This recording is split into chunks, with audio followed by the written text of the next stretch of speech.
O programa a seguir é livre para todos os públicos.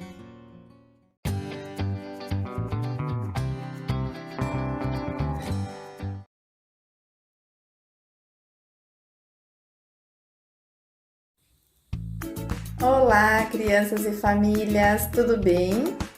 Meu nome é Cíntia, eu sou professora de educação infantil e hoje eu vim compartilhar com vocês uma proposta para que possamos aprender mais sobre o universo das letras e do nome próprio, tá bom? Mas antes eu vou fazer uma pergunta.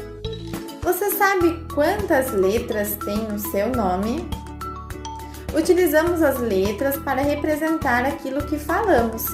Vejam, meu nome é Cíntia e eu uso essas letras para representá-lo.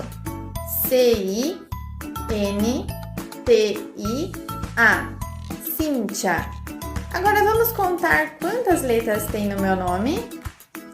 1, 2, 3, 4, 5, 6 letras. E no seu? Agora eu vou dar um tempo para vocês escreverem o nome num papel, ou sozinhos ou com a ajuda de um adulto, tá bom? Depois vocês podem contar quantas letras tem no nome de vocês. Vamos lá?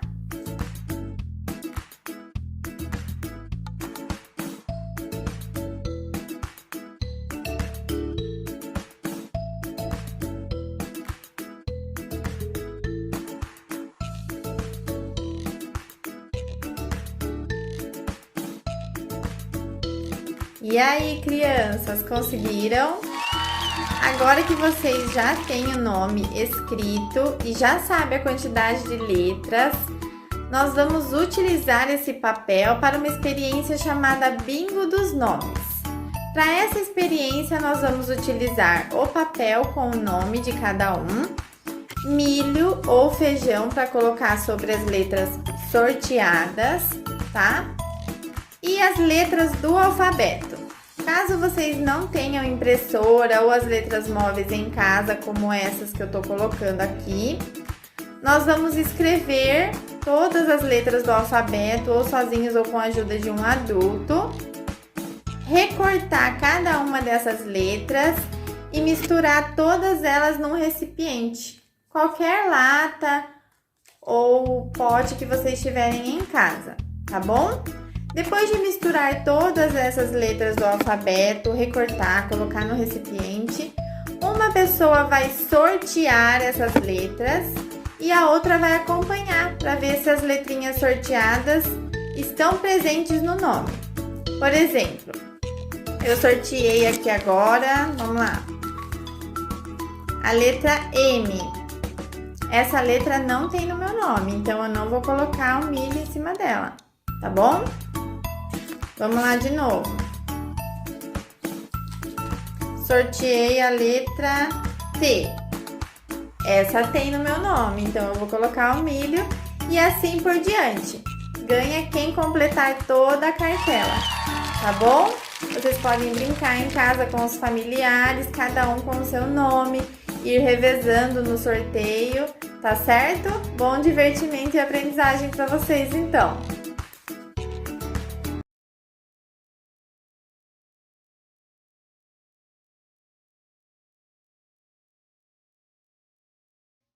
Olá pessoal, tudo bem? Eu sou o professor Lucas e hoje nós vamos para mais uma aula de matemática. A nossa aula de hoje é sobre resolução de problemas, adição e subtração. Vamos ver como que está a nossa aula de hoje. Olha aí, arraiada matemática, cheio de bandeiras, o milho, a fogueira, o balão. Mas por quê, Pro? Por que a aula está assim hoje? Porque nós estamos no mês da nossa festa junina. Infelizmente, né, esse ano a gente não vai ter aquela festa junina que a gente tem nas escolas, né, que é super legal, eu adoro, mas a gente não vai ter, né, por causa da nossa pandemia. Mas logo, logo a gente vai ter. Então as nossas aulas serão temáticas, serão com tema de festa junina, tá bom? Pra gente lembrar um pouquinho desse nosso tema, aproveitar, né? Vamos para os nossos combinados da aula. Olha lá, nossa festa junina aqui, super bonita e colorida. Nossos combinados são os mesmos, né? Lavar o rosto para prestar atenção, procurar um lugar silencioso, expiração, né? A gente fazer aquela respiração profunda e soltar, né, o ar para que a gente se concentre melhor. E, se for possível, a ajuda de um adulto perto de você aí, tá bom? Vamos lá, nossa dica da semana. Qual que é a nossa dica da semana? Nossa dica da semana é números móveis. O que é isso? Números móveis são esses números aqui. São números que a gente consegue pegar, né? Peça para o papai, para a mamãe, para o adulto que cuida de você. Se não conseguir imprimir os números, tá vendo? Mas pode colocar numa folha de papel mesmo, cortar quadrinhos e escrever o número. Por quê? Porque ajuda a gente. Quando a gente pega esses números na mão, ajuda muito a gente, né? Por exemplo, vocês podem formar os números, colocar na sequência, depois formar família do 10. É 1, 0, 1 e 1, 1 e o 2, 1 e o 3, tá vendo? A gente consegue formar números. Isso vai fazendo com que a gente coloque na nossa cabeça, né? Porque é uma coisa que a gente está conseguindo pegar, manusear, colocar as mãos. Então é muito importante que a gente tenha esses números móveis, né? Igual o alfabeto. A gente tem aquele alfabeto móvel, né, com as letras nas nossas mãos, então também é legal a gente ter os números móveis, tá certo? Quem conseguir providenciar esses números aqui é muito legal, tá bom? É uma dica. Vamos lembrar do que é, né, adição, subtração. A gente vai passar rapidinho, né, porque a gente já teve outras aulas sobre isso, mas só para a gente lembrar. Então vamos lá, ó. Você lembra o que é adição e subtração? Então, ó, o mocinho aí pensando, né? O que é adição, o que é subtração? Vamos lembrar. Adição é quando acrescentamos, quando adicionamos, né? Acrescentamos e adicionamos é a mesma coisa, mas para que fique na cabecinha de vocês, né? Que a adição é quando a gente acrescenta, quando a gente adiciona, quando a gente junta, né? E aí a gente conta o total, né? A gente acrescenta o que já tem. Qual o símbolo da adição? É o símbolo do mais, né? E subtração? Subtração é quando diminuímos uma quantidade, né? Reduzimos. E quando completamos a quantidade, né? Comparamos. Então, tudo isso são ideias da subtração, né? Quando diminuímos, quando reduzimos, quando completamos, quando comparamos. Tá vendo? A ideia de diminuir, de reduzir, de completar e de comparar. Símbolo da subtração é o menos. Tá vendo? Vamos lá, ó a Madalena aí, ó. A Madalena, ela está com o chapéu dela da festa junina, tá vendo? Ela já está toda preparada. Olha lá. Olá, pessoal! Como vai vocês? Estou falando assim por conta do mês da festa junina. Ela está falando assim por causa da festa junina, né? Daquele jeito caipira, né? Que só tem na nossa festa junina. Bem legal. Vocês sabiam que conseguimos aprender matemática com festa junina?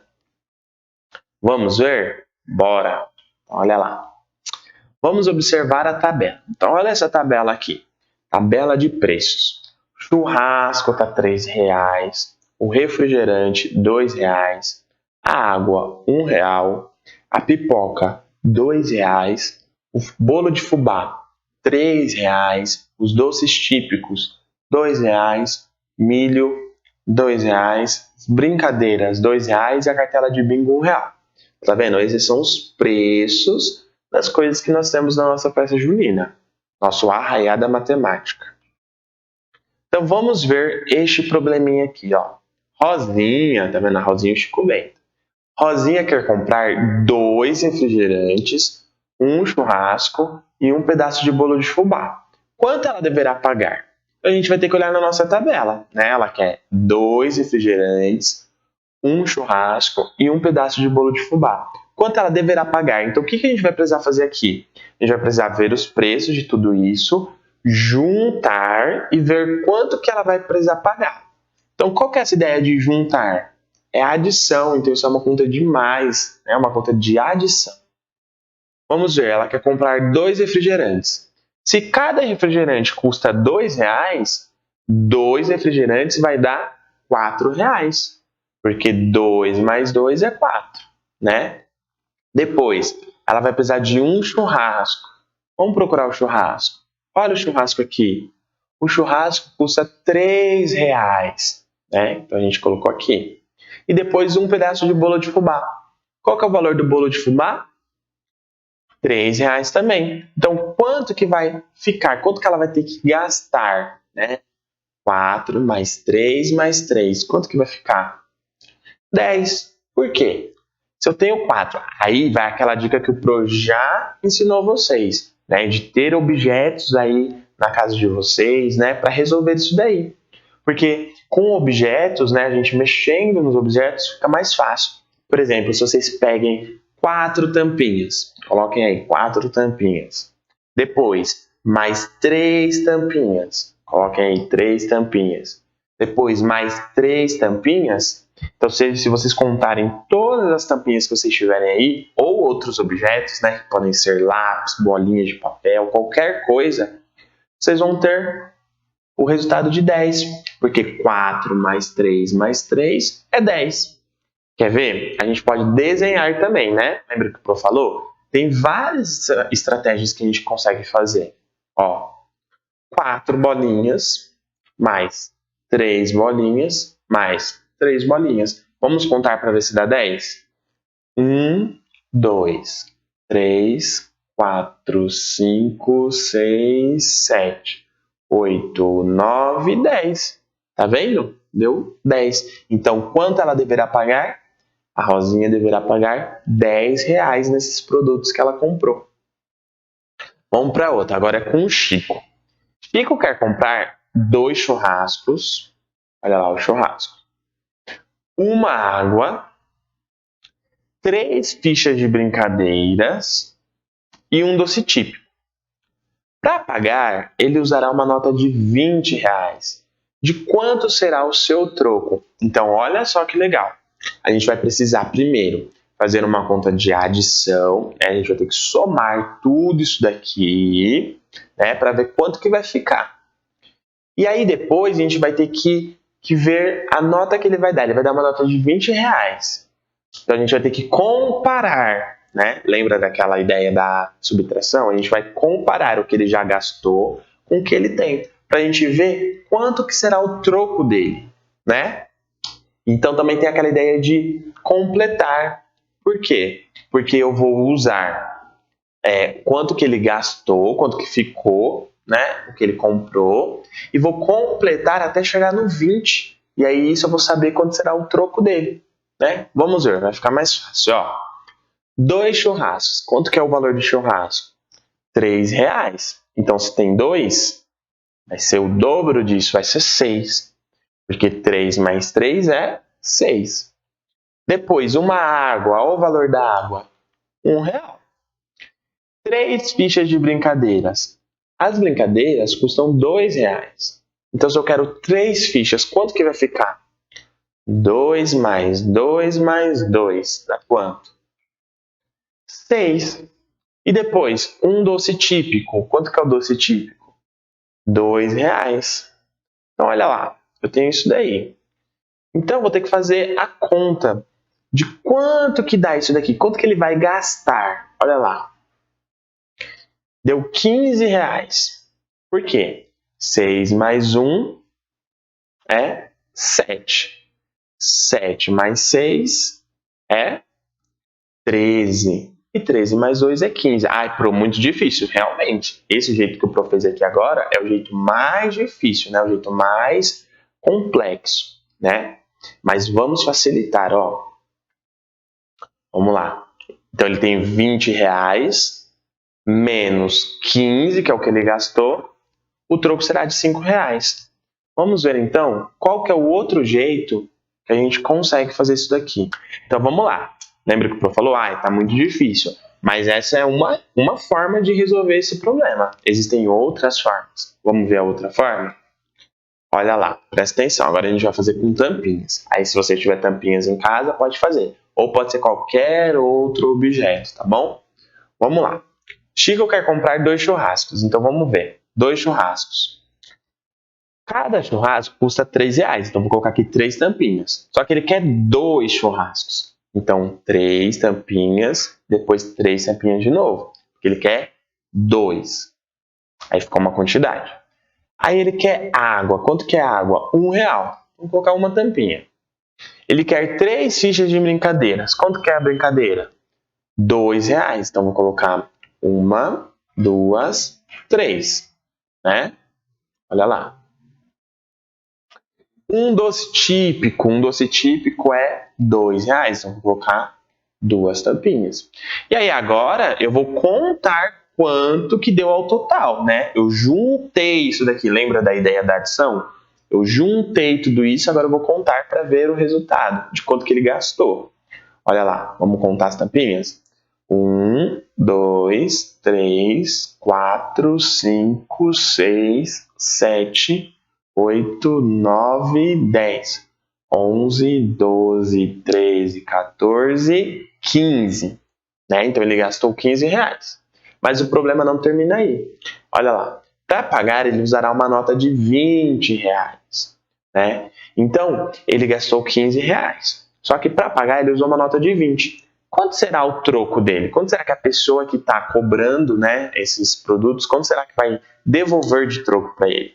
Então, agora a gente vai fazer a subtração, né, que é aquela ideia de completar, né, de comparar. Se ele tem 15, né, e ele gastou R$15, aí ele vai comparar com os 20 que ele tem, né? Quanto que ele vai precisar? Ele vai precisar completar também, né? Porque se eu tenho 15, quanto que falta para chegar até o 20? Olha lá, só, gente, R$15, né? Que é o que ele gastou. E agora, ó, vamos ver de quanto será o troco. Tá? Que a gente vai fazer. Aqui a gente viu quanto que deu o valor, né? Quanto que ele vai gastar. E aqui a gente vai agora ver quanto que ele terá de troco. Olha lá. 1, 2, 3, 4, 5, 6, 7, 8, 9, 10, 11, 12, 13, 14, 15. Né? Ele deu R$20. Então vamos ver. 16, 17, 18, 19, 20. Olha aí. Só que ele só gastou R$15. Então vamos cortar. 1, 2, 3, 4, 5, 6, 7, 8, 9, 10, 11, 12, 13, 14, 15. Então olha lá. Quantas sobraram? 1, 2, 3, 4, 5. Então sobraram R$5. Então o troco dele será de R$5. Ele tinha R$20, só que dele gastou R$15. Então o troco dele será R$5. Tá vendo? Não é difícil, mas dá trabalho, né? A gente precisa pensar, a gente precisa organizar. É assim que a gente consegue fazer. A gente tem que fazer com calma, com tranquilidade, que dá tudo certo. Isso é muito importante. Então, olha lá, a Madalena de novo. Bom, pessoal, a aula foi essa. Eu aprendi bastante. E vocês? Beijinhos à distância e até a próxima aula. Tchau, tchau, pessoal.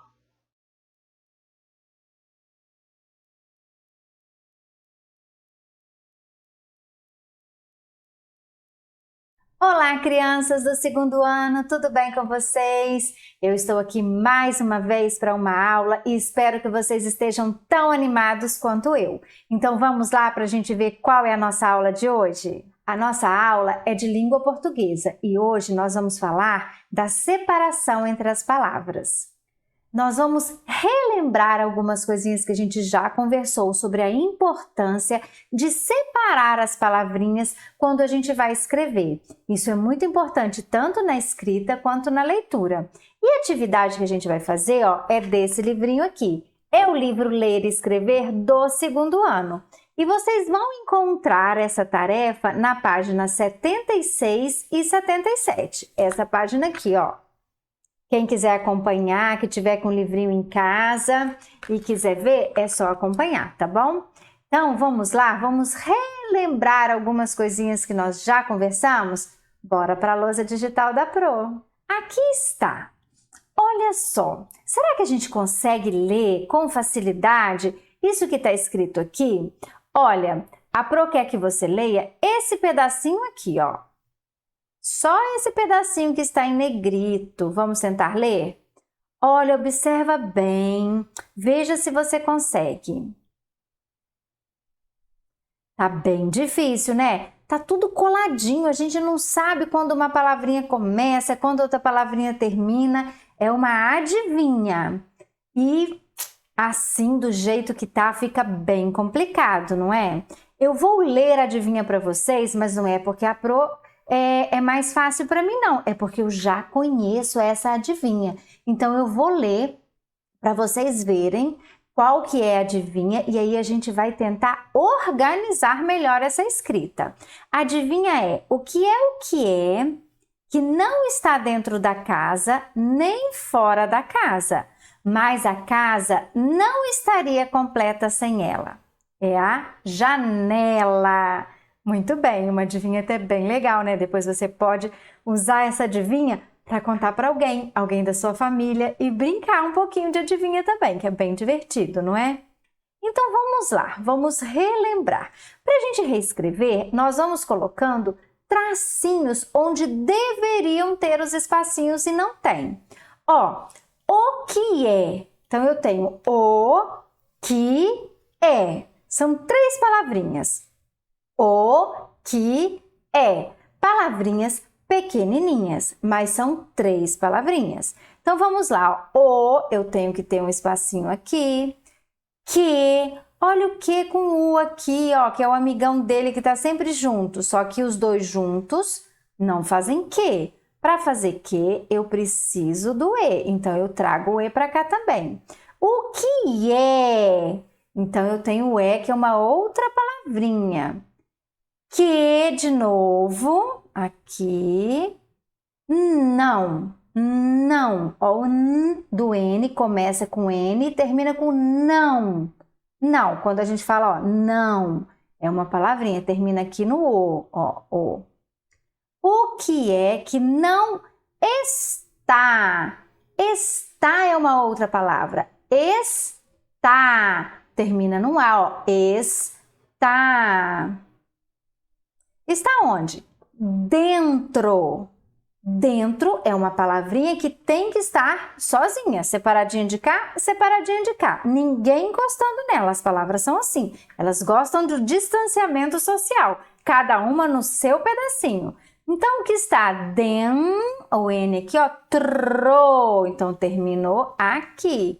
Dentro da casa, ó, casa, tem até uma vírgula aqui também que a gente sabe que tem que colocar. Nem aqui eu preciso de um espacinho. Fora,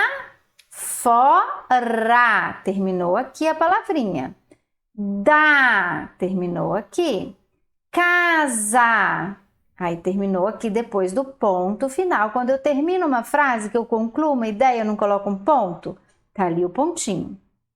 Mas, ó, mas, termina no S a palavra, não é? Mas,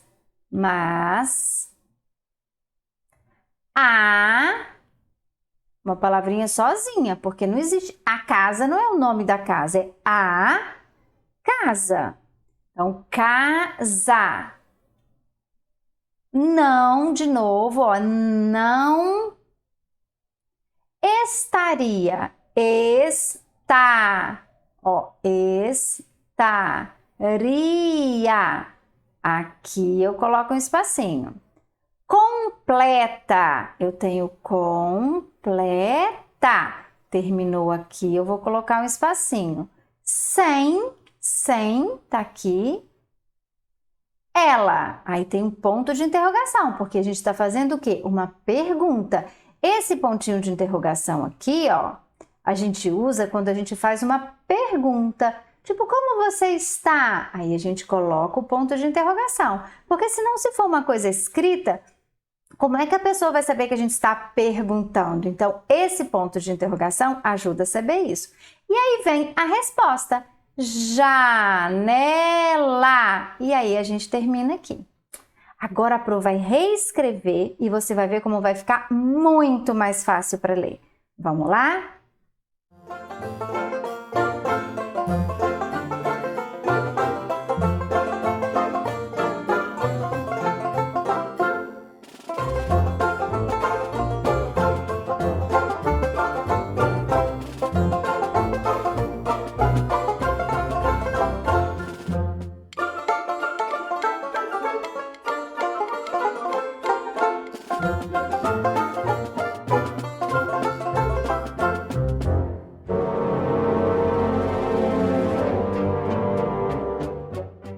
Prontinho! E agora vamos tentar ler? Então eu vou dar um tempinho para vocês darem uma olhadinha e ver como ficou bem mais fácil.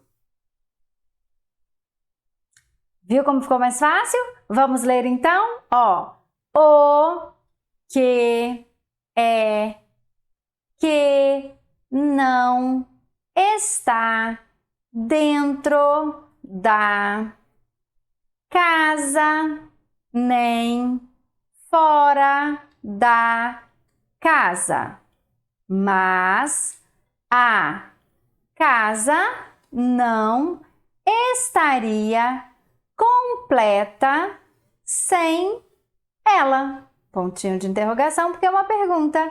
Janela. Muito bem, coloquei todos os espacinhos que a gente já tinha marcado aqui em cima. A Pro foi colocando aqui os espacinhos, ó. Todos os espacinhos que a gente marcou lá em cima. Agora sim ficou um texto fácil de ler. Então, olha, a gente não pode se esquecer disso. É sempre muito importante a gente identificar a palavra que a gente vai escrever e dar os espacinhos entre elas. A gente precisa disso para escrever frase, para escrever textos, tá bom? Então, vamos lá, que a gente tem mais um textinho para fazer. Aqui está, separação entre as palavras. Depois de ouvir o poema Noite, de José Paulo Neves, a Pro vai ler para vocês, reescreva. Não dá para a gente fazer em dupla, né? Porque a gente está em casa. Mas nós vamos reescrever aqui. Observando a separação entre as palavras, os números entre parênteses indicam quantas palavras há em cada verso. Então, ó, a gente já tem uma ajudinha aqui, ó. Esse númerozinho aqui indica que aqui tem 4 palavrinhas. Tudo coladinha, mas tem 4. Aqui, ó, tem 5 palavrinhas, tá? Tudo colado, parece até uma palavra só. Aqui tem 4 palavrinhas, tudo coladinho. E aqui no final, 3 palavrinhas. A Pro vai ler para vocês como é o poema. Depois a gente vai identificar os espacinhos. Primeiro verso, a noite foi embora. Segundo verso, lá no fundo do quintal. Terceiro verso, esqueceu a lua cheia. Último verso, pendurada no varal. Vou ler de novo. Olha que poema bonito. A noite foi embora. Lá no fundo do quintal, esqueceu a lua cheia, pendurada no varal. Muito bom. Agora vamos observar cada verso. Então aqui eu tenho que encontrar 4 palavrinhas. Ó, a noite foi embora. Não tem 4? Então vamos lá, ó. A noite, aqui ó, noite. Então aqui eu tenho que colocar um espaço. Foi, aqui eu tenho que pôr um espaço. Embora. Vamos reescrever?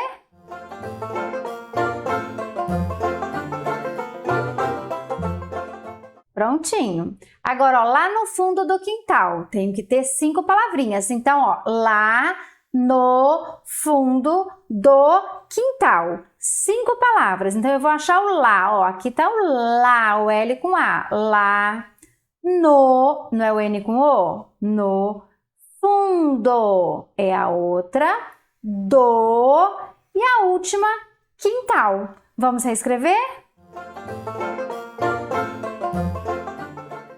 Muito bem.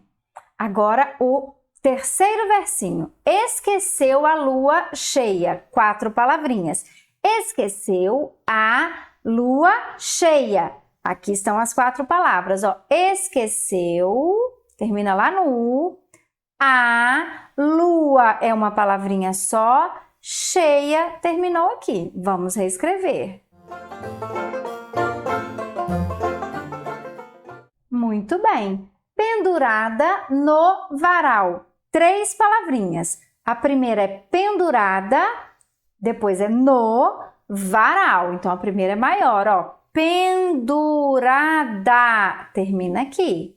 No varal. Termina lá no L. Vamos reescrever, então.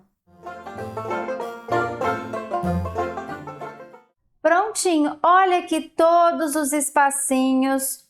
Ó, a Pro vai mostrar para vocês. Aqui tá um espacinho, aqui o outro, aqui tem espacinho, aqui, ó, todos, ó, aqui.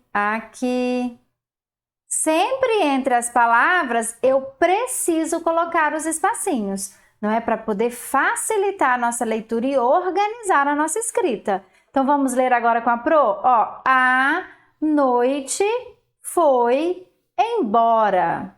Lá no fundo do quintal, esqueceu a lua cheia, pendurada no varal. Muito mais fácil de ler agora, não é?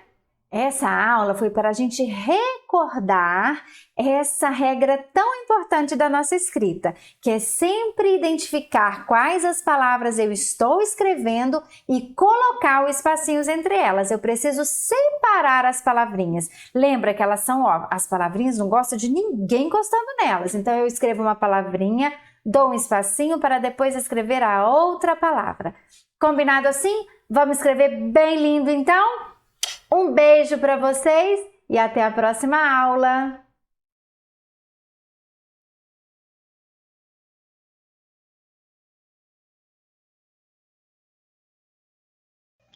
Olá, crianças, tudo bem com vocês? Eu sou a professora Andrieda e estou aqui para conversar com a turma do 3º ano, a nossa matéria Língua Portuguesa, e hoje nós vamos fazer uma revisão sobre os gêneros que nós já estudamos. Vamos lá, então? Bom, o que nós vamos revisar hoje?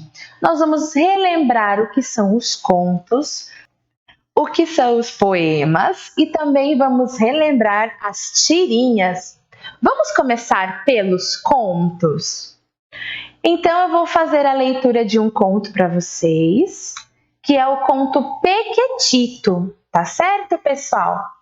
Acompanhem aí na tela a leitura comigo. Vamos lá? Pequetito. Era uma vez um casal que só depois de muito esperar e pedir aos deuses conseguiu ter um filho. O menino nasceu com saúde e era bem bonito, mas nunca cresceu e por isso recebeu o nome de Pequetito. Quando chegou a hora de mandá-lo conhecer o mundo, seus pais lhe deram uma agulha para lhe servir de espada, uma cuia de comer arroz para ser seu barco e um par de palitos para fazer as vezes dos remos.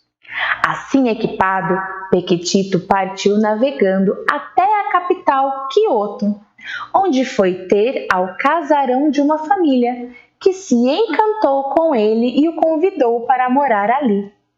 Um dia, Pequetito viajou com a filha de seus anfitriões, uma linda jovem que gostava muito dele. No caminho, um ogro os atacou, dizendo que queria raptar a moça. Primeiro vai ter que lutar comigo, o corajoso rapaz exclamou, branindo a agulha. O ogro riu, agarrou-o e, sem perda de tempo, o engoliu. Lá no estômago do ogro, Pequetito o espetou tanto com sua agulha que o malvado papão o cuspiu fora. Assim que se viu livre, o moço lhe furou os olhos com a agulha. O ogro gritou de dor e correu, deixando cair um pequeno objeto de metal. É um martelo mágico que realiza desejos, a jovem explicou. Então me dá uma martelada para ver se me faz crescer, o rapaz falou. A filha de seus anfitriões lhe martelou a cabeça com toda a força. E Pequetito se transformou num samurai alto e garboso, com quem ela se casou. Gostaram do nosso conto, pessoal? Bom, vamos relembrar então quais são as características do conto, né? O que nós aprendemos sobre os contos? Bom, é uma narrativa que cria um universo com personagens e acontecimentos. Aqui nós temos de personagem o Pequetito, os pais do Pequetito, os anfitriões, a filha dos anfitriões e o ogro, né? Então, esses personagens vão fazendo com que os acontecimentos venham aparecendo, tá certo? Também nos contos nós vimos que ele traz a caracterização das personagens, ou seja, dá maiores detalhes para a gente de como aquela personagem é. Nesse conto nós temos a descrição do Pequetito. Vamos reler? O menino nasceu com saúde e era bem bonito, mas nunca cresceu, e por isso recebeu o nome de Pequetito. Aqui nós temos a caracterização dessa personagem. Também nos contos nós temos uma estrutura diferente. Ele é estruturado em parágrafo, então é um parágrafo embaixo do outro. Ele tem um início que apresenta o cenário, personagens, o tempo, né? Por exemplo, nos contos de fada que era uma vez, há muito, muito tempo. Então, ele localiza a gente, ele apresenta sobre o que vai falar. O desenvolvimento. Então, ele começou a história e aí a história vai acontecendo. Vai se desenvolvendo, apresentando outros personagens, apresentando acontecimentos, até que chega num conflito. Ou seja, vai acontecer alguma coisa naquela história que vai ser um problema que precisa ser resolvido, tá? Então, o final, ele vem com a resolução desse conflito, ele vem resolvendo esses problemas. E aí termina o conto, né? Geralmente um conto ele vai terminar, se for um conto de fadas, com felizes para sempre, por exemplo, né? Aqui no nosso conto, o Pequetito se casou com a filha dos seus anfitriões depois que ele cresceu e ficou um moço muito bonito. Vamos ver essa estrutura no nosso conto? Vamos lá então. Aqui, se vocês observarem, eu até separei por cores. Por quê? Para a gente ir vendo cada trecho que a gente falou antes. Aqui, primeiro, estrutura em parágrafos. Sempre que eu tenho essa distância aqui, é como se aqui tivesse uma margem, pessoal. Então, eu tenho essa distância. Então, eu falo que essa distância é o parágrafo. Então, aqui eu tenho um parágrafo e outro, e aqui outro, e assim por diante. Tá certo? Então, nesse primeiro parágrafo aqui, nós temos o início do conto, que está falando para a gente sobre o que nós vamos falar. Aqui em azul, começa a desenvolver essa história, né? Começa a falar pra gente que chegou uma hora que ele precisava conhecer o mundo e como os pais dele mandaram ele para esse mundo. Aí aqui, ó, um dia o Pequetito viajou com a filha dos seus anfitriões, uma linda jovem que gostava muito dele. No caminho, um ogro os atacou, dizendo que queria raptar a moça. Chegamos em um conflito aqui.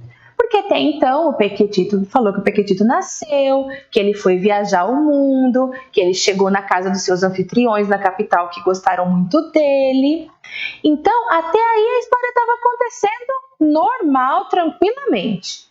Quando de repente apareceu um ogro na viagem que ele estava fazendo com a filha dos anfitriões. Bom, isso é um conflito, é um problema que precisa ser resolvido. Então, a partir de agora, a história volta a se desenvolver para que haja uma resolução desse conflito. Então nós temos ele lá dentro do ogro, aí ele começou a cutucar o ogro e saiu, né? Porque o ogro acabou colocando ele para fora. E no final, que eu coloquei de vermelho, nós temos o final realmente da história, que é a conclusão, né, do nosso conflito e aonde vai falar para a gente como que acabou esse conflito, né? Que a gente viu que o ogro acabou deixando cair um martelo e esse martelo fazia com que desejos fossem realizados. Então, o Pequetito teve um desejo, ele teve uma martelada na cabeça e aí ele cresceu. E aí aqui nós sabemos que o final da história foi que eles se casaram. Tá certo, pessoal? Então nós passamos pelos contos e agora nós vamos relembrar os poemas. Para relembrar os poemas, nós temos aqui um poema de Manuel Bandeira, ele chama A Estrela. Acompanhe com a professora a leitura.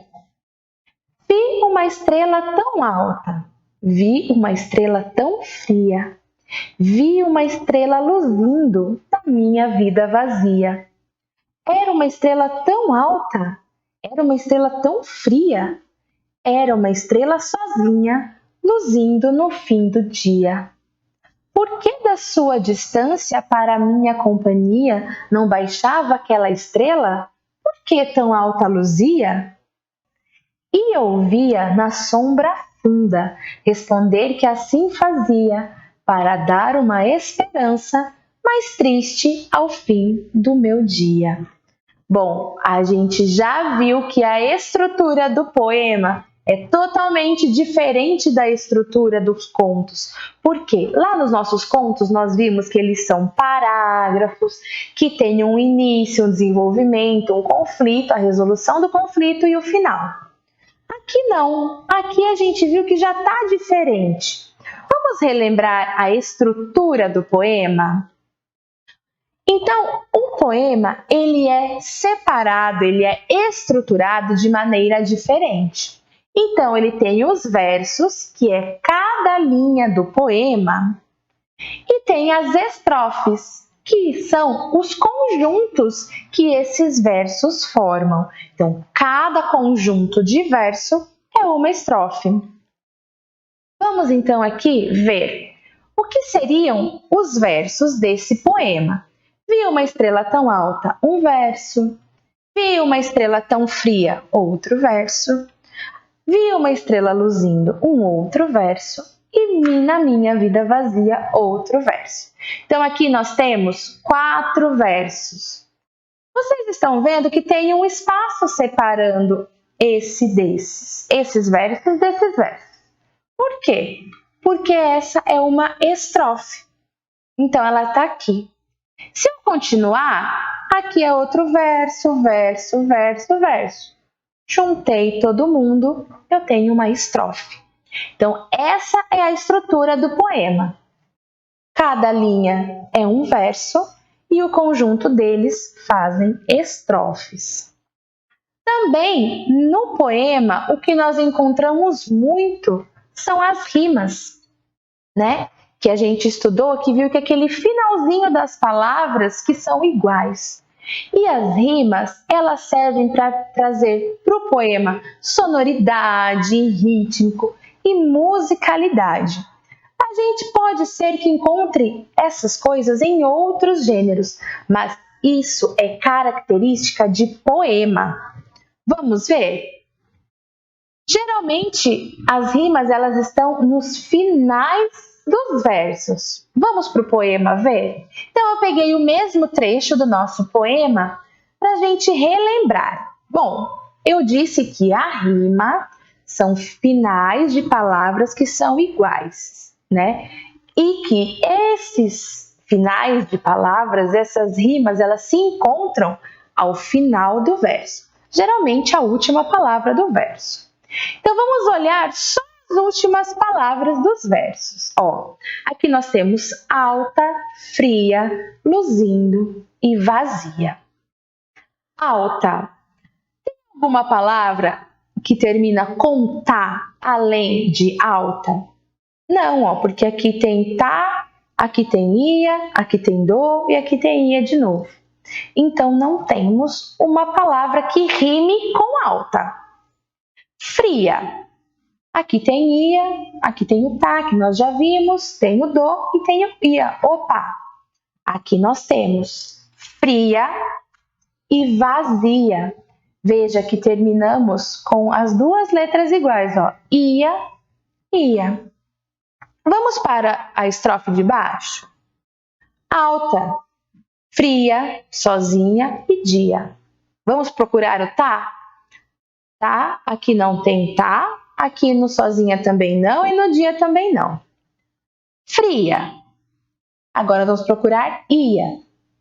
Bom, temos aqui no sozinha, não, apesar do som parecer, não é. E dia. Aqui nós temos, ó, fria e dia. Então, pessoal, nós vimos que nessas duas estrofes que nós analisamos do poema, nós encontramos rima para fria no primeiro, que é a vazia, e também para fria no segundo, que é dia. Bom, passamos pelo poema, relembramos que poemas têm as rimas, que tem essa sonoridade, que tem ritmo e que ele é estruturado com versos e estrofes. Agora, vamos lá para a tirinha? Vamos relembrar esse outro gênero? Bom, as tirinhas é uma história em quadrinhos, só que bem mais curta, né? É uma sequência de 3, 4 quadrinhos, né? Em geral, ela traz alguma crítica, né, para alguma coisa do nosso dia a dia. E geralmente elas são divulgadas em jornais, revistas e agora muito em sites de internet. Mas a tirinha também tem as características dela, que é o que nós vamos lembrar agora. Aqui nós temos uma tirinha. Hoje as pessoas não têm tempo para pensar, filho. Que pena, porque se pensassem, teriam tempo. Aqui nós temos uma crítica à correria do cotidiano das pessoas, né? Que trabalha aqui, trabalha ali, vem para cá, faz isso, faz aquilo. E aí elas acabam ficando realmente sem tempo.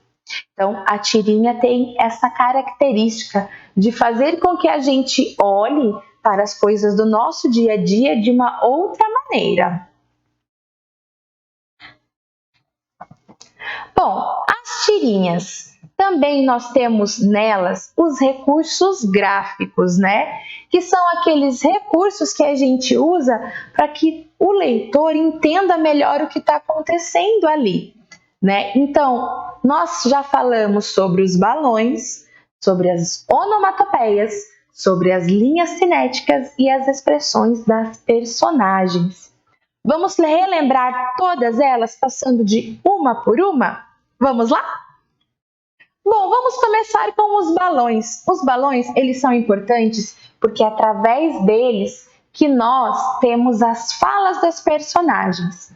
Cada balão, dependendo da maneira como ele é desenhado, como ele é feito, ele quer dizer alguma coisa para a gente que está lendo, né? É como se a personagem estivesse falando de alguma maneira diferente. E para eu saber se ela está gritando, se está falando baixo, se está falando normal, eu uso os balões para indicar isso.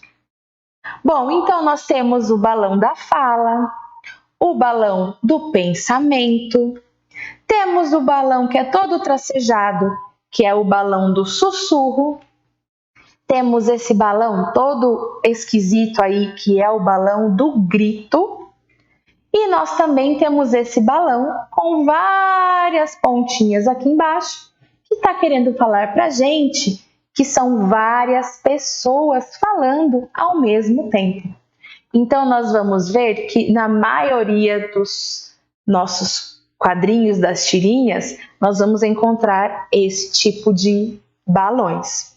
Mas nós também vimos que nas tirinhas mais modernas estão fazendo de maneira diferente a apresentação da fala das personagens, tá? Que às vezes não tem os balões, mas a gente consegue entender que aquela personagem está falando, tá certo?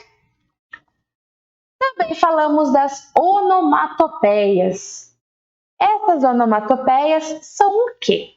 São aqueles balões com palavras que representam sons naturais, né? Som de batida, som de água. Então, ó, aqui nós temos vários, ó, smack, ou seja, o som de um beijo. A gente vai vendo, ó, kabum, puff, boing.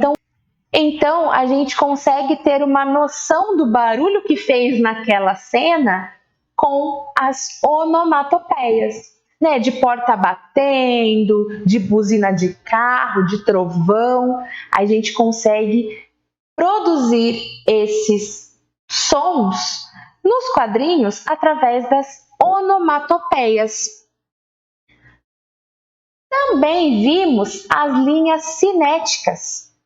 Que são estas linhas aqui, ó, no Donald nós podemos ver, aqui na Bola, na Mônica também, aqui no Sansão, que são as linhas que dão movimento para esses personagens.